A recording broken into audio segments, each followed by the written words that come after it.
جب جنگ کے بعد رومانوس کو الپرسلان کے سامنے حاضر کیا گیا تو سلجوق سلطان نے سوال کیا کہ مجھ سے کس سلوک کی امید رکھتے ہو؟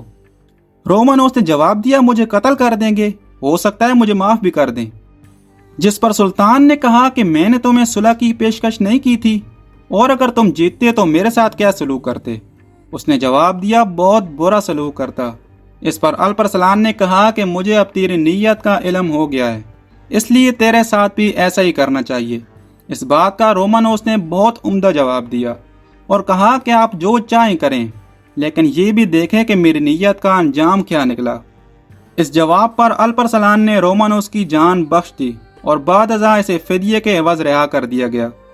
اس صلح کا دورانیہ 50 سال رکھا گیا، لیکن افسوس کی بات یہ ہے کہ اس معاہدے پر عمل درآمد نہ ہو سکا، کیونکہ رومانوس چہارم کو وطن واپسی کے دوران پتہ چلا کہ اس کے تخت پر قبضہ ہو چکا ہے۔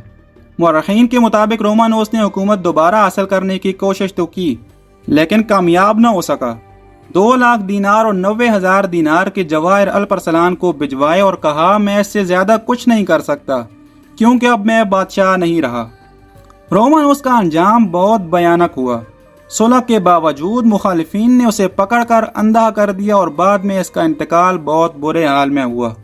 بہرحال جنگ ملازرت سے ہر طرف سلجوقوں کی ڈھاک بیٹھ گئی۔ الپرسلان مزید کئی کارنامے بھی انجام دیتا، لیکن زندگی نے وفا نہ کی۔ اگلے ہی سال اچانک شہید ہو گئے، کسی میدان جنگ میں نہیں، کسی محاصرے یا مہم پر بھی نہیں، بلکہ اپنے دربار میں سب کے سامنے۔ پیارے دوستو، دراصل الپرسلان نے 1072 عیسوی میں ماورا النہر کا رخ کیا تھا تاکہ آمو اور سیر دریا کے پار اپنے آبائی وطن کو بھی اپنی سلطنت میں شامل کرے۔ راستے میں آمو دریا کے کنارے ایک روز اس کے سامنے ایک قلعہ دار کا مقدمہ پیش کیا گیا جس کا نام یوسف خوارزمی تھا۔ جب سلطان نے معاملہ دریافت کیا تو اس نے بدزبانی شروع کر دی، جس پر سلطان نے کہا کہ اسے سخت عذاب دے کر مارا جائے۔ موت کو سامنے دیکھ کر یوسف دیوانہ وار چلایا کہ مجھ جیسے شخص کو ایسے مارے گا۔ یہ الفاظ سنتے ہی سلطان کا پارا چڑھ گیا۔ اس نے غلاموں کو حکم دیا کہ اسے چھوڑو اور کمان میں تیر کھینچ کر یوسف کا نشانہ لیا۔ وہ الپرسلان جس کا نشانہ کبھی خطا نہیں ہوتا تھا، اس کا تیر نشانے پر نہ لگا۔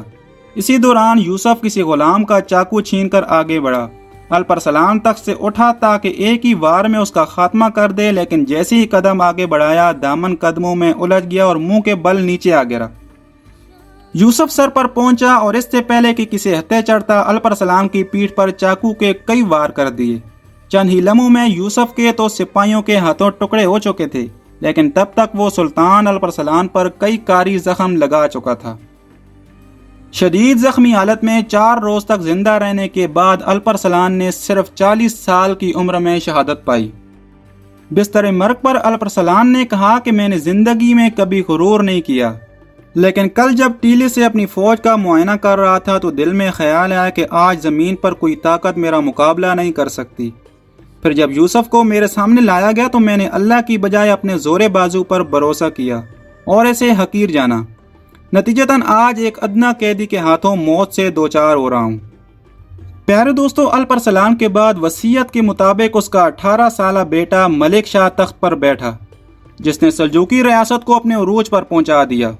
لیکن اس کے 20 سالہ دور کے اختتام کے ساتھ ہی نہ صرف سلجوق بلکہ پوری مسلم دنیا ہل کر رہ گئی، کیونکہ صلیبی قدم سرزمین مقدس تک پہنچنے کا ارادہ کر چکے تھے۔